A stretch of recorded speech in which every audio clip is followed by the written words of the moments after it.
नमस्कार, स्वागत, वंदन, अभिनंदन आप सभी लोगों का आज के इस वीडियो में, जिसमें हम क्लास 9 का मैथ सब्जेक्ट का चैप्टर नंबर 10 जिसका नाम है हेरोन्स फॉर्मूला।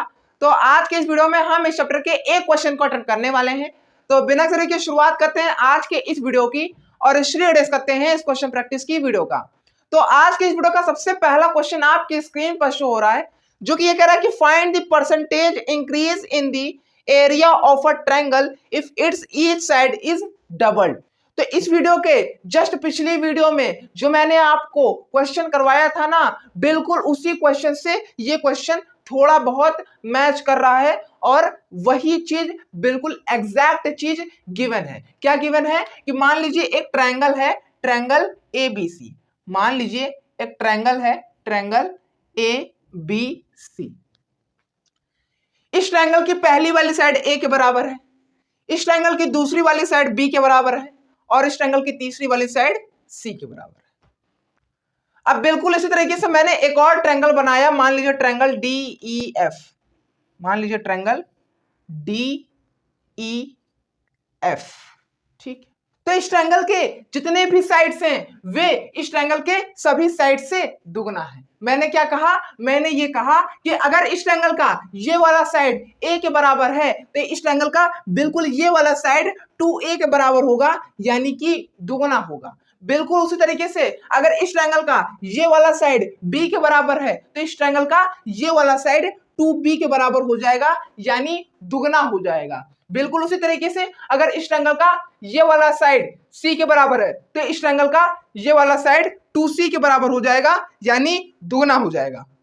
मैंने अभी यही कहा कि इस ट्रायंगल का, मैंने अभी बिल्कुल यही कहा था कि इस ट्रायंगल के जितने भी साइड्स हैं वे इस ट्रायंगल के सभी साइड्स के दुगना है। तो अगर इस ट्रायंगल के सभी साइड्स इस ट्रायंगल के सभी साइड से दुगना है तो क्या मैं कह सकता हूं कि नहीं कि इस ट्रायंगल का एरिया इस वाले ट्रायंगल के एरिया से बड़ा होगा कि नहीं होगा? बिल्कुल होगा। तो कितना परसेंट बड़ा होगा, यही हमें इस क्वेश्चन में फाइंड आउट करने को कह रहा है। यही हमें इस क्वेश्चन में फाइंड आउट करने को कह रहा है कि अगर इस ट्रायंगल का एरिया इस ट्रायंगल के एरिया से बड़ा है तो कितना परसेंट बड़ा है। ठीक है, तो कैसे फाइंड आउट करेंगे हम? कैसे फाइंड आउट करेंगे? तो जैसे ही मैंने सुना कि हमें फाइंड आउट करना है percentage of increment in the area of these triangles, तो हमें इसके लिए इन दोनों ट्रायंगल्स के एरिया की वैल्यू पता होनी चाहिए। तो इसके लिए मैंने एक बार फिर से क्वेश्चन को पढ़ा, लेकिन क्वेश्चन में मुझे इन दोनों ट्रायंगल्स के एरिया की वैल्यू गिवन ही नहीं है, तो मुझे एरिया की वैल्यू को फाइंड आउट करना पड़ेगा। तो सबसे पहले हमें यह देखना होगा कि इन दोनों ट्रायंगल्स में हाइट की वैल्यू गिवन है क्या। तो मैंने इसके लिए फिर से एक बार क्वेश्चन को पढ़ा, लेकिन हाइट गिवन नहीं है। तो half into base into height वाला फॉर्मूला हाथ उठा लिया, क्योंकि उसके औकात के बाहर है इन दोनों ट्रायंगल्स के एरिया की वैल्यू फाइंड आउट करने के लिए ना ना ना। तो अब इकलौता फॉर्मूला बचता है हेरोन्स फॉर्मूला। अब इकलौता फॉर्मूला बचता है हेरोन्स फॉर्मूला। हेरोन्स फॉर्मूला क्या कहता है? हेरोन्स फॉर्मूला कहता है बड़ा सा रूट लगाओ, बड़े से रूट के अंदर s लिखो, पहला ब्रैकेट बनाओ, पहले ब्रैकेट के अंदर s माइनस a लिखो, फिर दूसरा ब्रैकेट बनाओ, दूसरे ब्रैकेट में लिखो s माइनस b, फिर तीसरा ब्रैकेट बनाओ, तीसरे ब्रैकेट में लिखो s माइनस c। ये है आपका हेरोन्स फॉर्मूला। ठीक है, ठीक है, ठीक है। तो मैं क्या करता था? मैं ये करता था कि इस हेरोन्स फॉर्मूला में जो a की वैल्यू है, जो b की वैल्यू है और साथ साथ जो c की वैल्यू है, मैं इन तीनों वैल्यूज को ट्रायंगल के तीनों साइड्स की वैल्यू मान लेता था। तो मान लीजिए मैं इस ट्रायंगल के इस वाली साइड की वैल्यू को मैं मान लेता हूं a की वैल्यू, बिल्कुल उसी तरीके से मैं इस साइड की वैल्यू को मैं मान लेता हूं b की वैल्यू, बिल्कुल सेम उसी तरीके से मैं इस साइड की वैल्यू को मैं मान लेता हूं c की वैल्यू। ठीक है, लेकिन अभी भी चौथे चीज की वैल्यू हमें पता नहीं है, जो कि है s की वैल्यू। s यानी सेमी पेरीमीटर की वैल्यू। सेमी पेरीमीटर कैसे फाइंड आउट करते हैं? पेरीमीटर का हाफ निकाल करके। किसका पेरीमीटर? जिस ट्रायंगल के एरिया की वैल्यू हम फाइंड आउट कर रहे हैं उस ट्रायंगल के पेरीमीटर की वैल्यू। ठीक है, ठीक है, ठीक है। तो मैंने इसके लिए फिर से क्वेश्चन को पढ़ा और इस क्वेश्चन में मुझे ये मिला कि इन दोनों ट्रायंगल्स के पेरीमीटर की भी वैल्यू हमें गिवन नहीं है। इन दोनों ट्रायंगल्स के पेरीमीटर की वैल्यू गिवन नहीं है। तो हम क्या करेंगे, पेरीमीटर की वैल्यू फाइंड आउट करेंगे। तो किसी भी ट्रायंगल के पेरीमीटर की वैल्यू हम कैसे फाइंड आउट करते हैं, हम सिंपल सा एक फॉर्मूला लगाते हैं जो कि है sum of all sides of a triangle. यानी अगर मुझे इस ट्रायंगल के पेरीमीटर की वैल्यू फाइंड आउट करनी है तो मुझे क्या करना होगा, सिंपली मुझे इस ट्रायंगल के तीनों साइड्स का सम करना होगा। तो अगर मुझे पेरीमीटर फाइंड आउट करना तो मैं क्या इसको लिख सकता हूं आगे further a plus B plus C upon में 2, इस तरीके से लिख सकता हूं क्या, बिल्कुल। क्यों, क्योंकि a प्लस बी प्लस सी इस पेरीमीटर की वैल्यू हो गई और इसका हाफ s की वैल्यू हो गया। अब ये फर्दर सॉल्व नहीं हो सकता तो इसी को मैं s की वैल्यू मान लेता हूं। ठीक है, ठीक है, लेकिन हम यहां पर इस फॉर्मूले में s की वैल्यू रखेंगे नहीं। हम इस फॉर्मूला में s की वैल्यू अभी पुटअप नहीं करेंगे। अब क्यों नहीं पुटअप करेंगे, इसका रीजन आपको इस क्वेश्चन के सॉल्यूशन में आगे आपको मिल जाएगा अपने आप। तो इसलिए लास्ट तक इस वीडियो में जरूर बने रहना, ठीक है। तो अभी के लिए हम इस हेरोन्स फॉर्मूले को इस ट्रायंगल के एरिया की वैल्यू मान लेते हैं। अभी के लिए हम इस हेरोन्स फॉर्मूला को इस ट्रायंगल के एरिया की वैल्यू मान लेते हैं। तो अब इस ट्रायंगल के एरिया की वैल्यू हमें मिल चुकी है। अब हम इस सेकंड ट्रायंगल के एरिया की वैल्यू फाइंड आउट कर लेते हैं। तो क्या इस सेकंड ट्रायंगल में हाइट की वैल्यू गिवन है क्या, नहीं गिवन है। तो इसमें भी half into base into height वाला फॉर्मूला लग ही नहीं सकता। अब बचता है एकलौता फॉर्मूला जो कि है हेरोन्स फॉर्मूला। हेरोन्स फॉर्मूला क्या कहता है कि बड़ा सा रूट लगाओ, इसे हेरोन्स फॉर्मूला अब मत मानो, ये इस ट्रायंगल के एरिया की वैल्यू बन चुका है। ठीक है, हेरोन्स फॉर्मूला क्या कहता है, हेरोन्स फॉर्मूला कहता है बड़ा सा रूट लगाओ, बड़े से रूट के अंदर s लिखो, पहला ब्रैकेट बनाओ, पहले ब्रैकेट के अंदर s माइनस से लिखो, दूसरा ब्रैकेट बनाओ, दूसरे ब्रैकेट में लिखो s माइनस बी, तीसरा ब्रैकेट बनाओ, तीसरे ब्रैकेट में लिखो s माइनस सी। ये है आपका हेरोन्स फॉर्मूला। ठीक है, ठीक है। अब मैं क्या करता था, मैं ये करता था कि इस हेरोन्स फॉर्मूला में जो a की वैल्यू है, जो b की वैल्यू है और साथ साथ जो c की वैल्यू है, मैं इन तीनों वैल्यूज को इस ट्रायंगल के तीनों साइड्स की वैल्यू मान लेता था। तो मैं मान लेता हूं कि इस ट्रायंगल की ये वाली साइड a की वैल्यू है, इस ट्रायंगल की ये वाली साइड b की वैल्यू है और साथ साथ इस ट्रायंगल की ये वाली साइड c की वैल्यू है। ठीक है, ठीक है, ठीक है। लेकिन हमें इन सब के बाद भी s की वैल्यू पता नहीं है, हमें इन सब के बाद भी s की वैल्यू पता नहीं है। s यानी सेमी पेरीमीटर, s यानी सेमी पेरीमीटर। अब आपको यह बताना है इस पॉइंट पर कि इस ट्रायंगल का सेमी पेरीमीटर जो है उसको मैं किससे रिप्रेजेंट करूंगा, स्मॉल s से कि स्मॉल s डैश से, स्मॉल s से कि स्मॉल s डैश से, ये आप बताइएगा कमेंट सेक्शन में। लेकिन अगर आप ये सोच रहे हैं कि नहीं हम स्मॉल s डैश नहीं लिखेंगे यहां पर इस ट्रायंगल के सेमी पेरीमीटर को रिप्रेजेंट करने के लिए, बिल्कुल जैसे हमने इस ट्रायंगल के सेमी पेरीमीटर को स्मॉल s से रिप्रेजेंट किया था, बिल्कुल उसी तरीके से हम इस ट्रायंगल के सेमी पेरीमीटर को स्मॉल s से रिप्रेजेंट करेंगे, डैश नहीं लगाएंगे। तो ऐसा जिसका आंसर है तो उसको मैं एक कॉन्सेप्ट बता देता हूं, उसको मैं एक नया कॉन्सेप्ट बता देता हूं फिजिक्स का। अपना एक ऐसा हाथ लो, ठीक है, अपना एक ऐसा हाथ लो और उस हाथ को काइनेटिक एनर्जी में लाओ अपने गाल तक। ठीक है, फिर गाल पर लाने से एक साउंड एनर्जी प्रोड्यूस करवाओ। ठीक है, यानी काइनेटिक एनर्जी को कन्वर्ट करो साउंड एनर्जी में, काइनेटिक एनर्जी को कन्वर्ट करो साउंड एनर्जी में। अरे भाई सीधा से बोल रहा हूं, ऐसा करो। क्यों करो, क्योंकि मैंने पिछली वीडियो में आपको बताया था कि नहीं, अगर हमें ऐसी सिचुएशन मिल जाए कि हमें एक ही चीज को फाइंड आउट करना है इन दोनों ट्रायंगल्स में, तो हम इन दोनों ट्रायंगल्स के बिल्कुल उसी चीज को अलग अलग तरीके से रिप्रेजेंट करेंगे। ये मैंने बताया था कि नहीं बताया था, बताया था ना।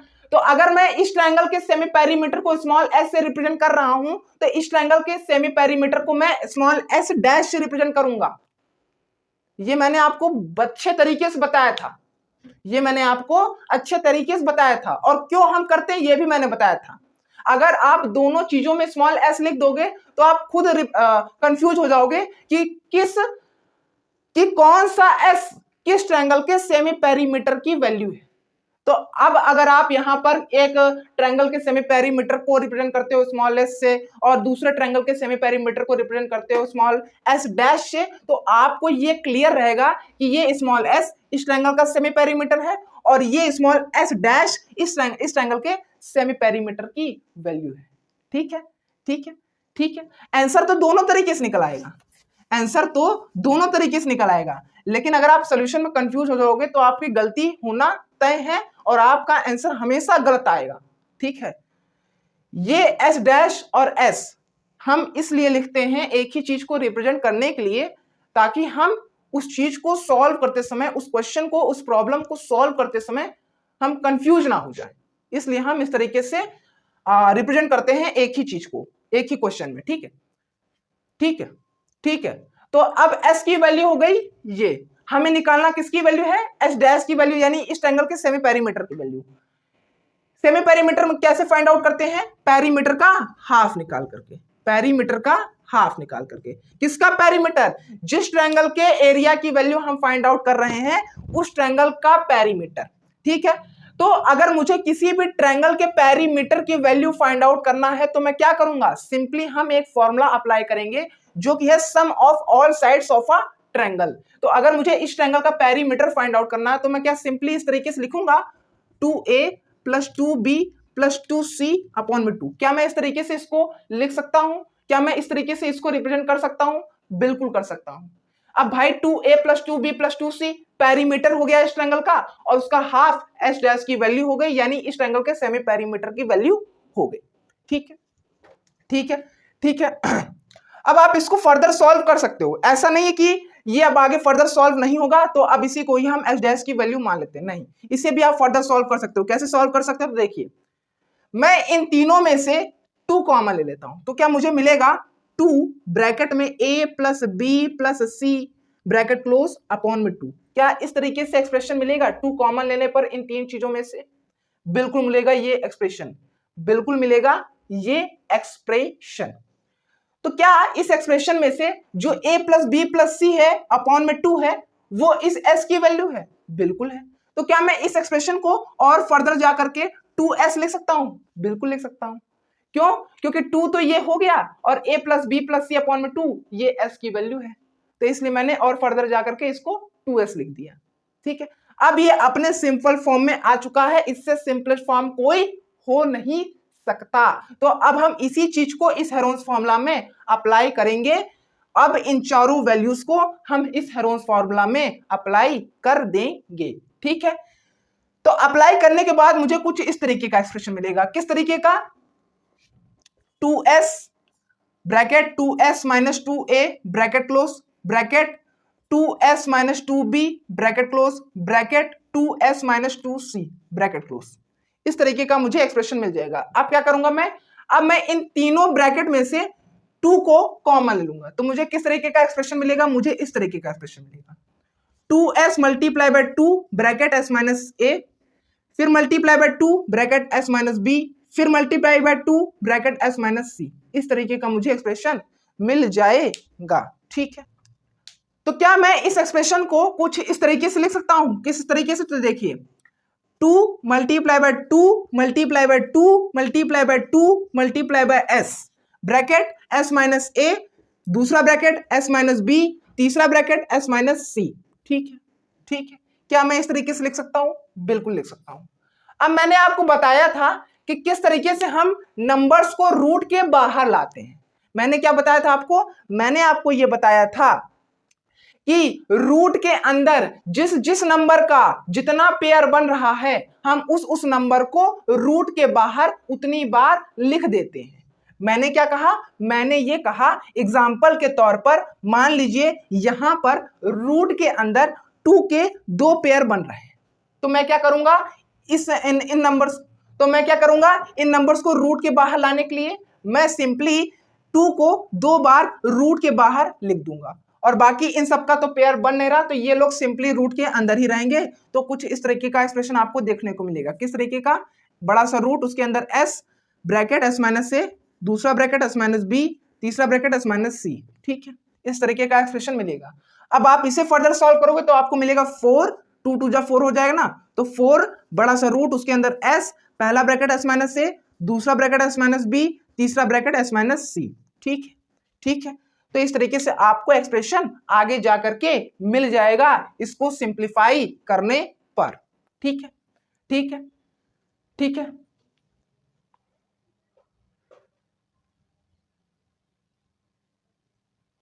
तो अब ये जो वैल्यू निकली ना, अब ये जो वैल्यू निकली ये अपने आप में ही सबसे सिंपलेस्ट फॉर्म में है, तो अब हम इसे फर्दर सॉल्व नहीं कर सकते, तो अब हम इसी को ही इस ट्रायंगल के एरिया की वैल्यू मान लेते हैं। तो अब हमें इस पॉइंट पर इन दोनों ट्रायंगल्स के एरिया की वैल्यू मिल चुकी है। तो अब हम सीधा काम करेंगे percentage of increment in the area of this triangle पर। तो उसके लिए हम एक फॉर्मूला लगाएंगे। क्या फॉर्मूला लगाएंगे? हम फॉर्मूला लगाएंगे, जब भी आपसे पूछे परसेंटेज ऑफ इंक्रीजमेंट, तो आपको फॉर्मूला लगाना है कुछ इस तरीके का, इनिशियल एरिया, इनिशियल नहीं, फाइनल एरिया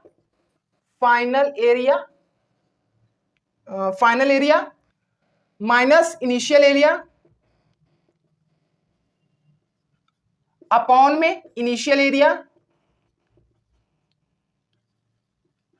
मल्टीप्लाई बाय 100। तो आप फाइनल एरिया में से इनिशियल एरिया माइनस कर दोगे तो आपको मिल जाएगा कि भैया कितना बड़ा है ये वाला ट्रायंगल का एरिया इस वाले ट्रायंगल के एरिया से, ये आपको क्वांटिटी मिल जाएगी। अब उसको डिवाइड करोगे इनिशियल एरिया से, इस वाले ट्रायंगल के एरिया से, और मल्टीप्लाई कर दोगे 100 से, तो आपको परसेंटेज मिल जाएगा कि भैया कितना परसेंट इंक्रीज हुआ है इन दोनों ट्रायंगल्स के एरिया में।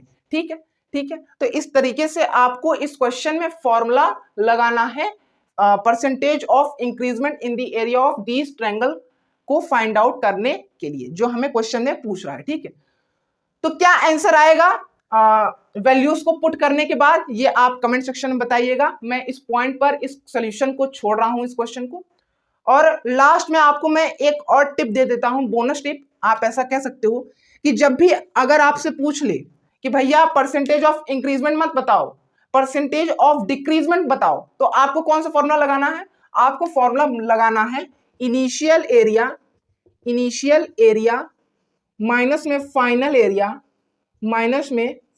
एरिया अपॉन में इनिशियल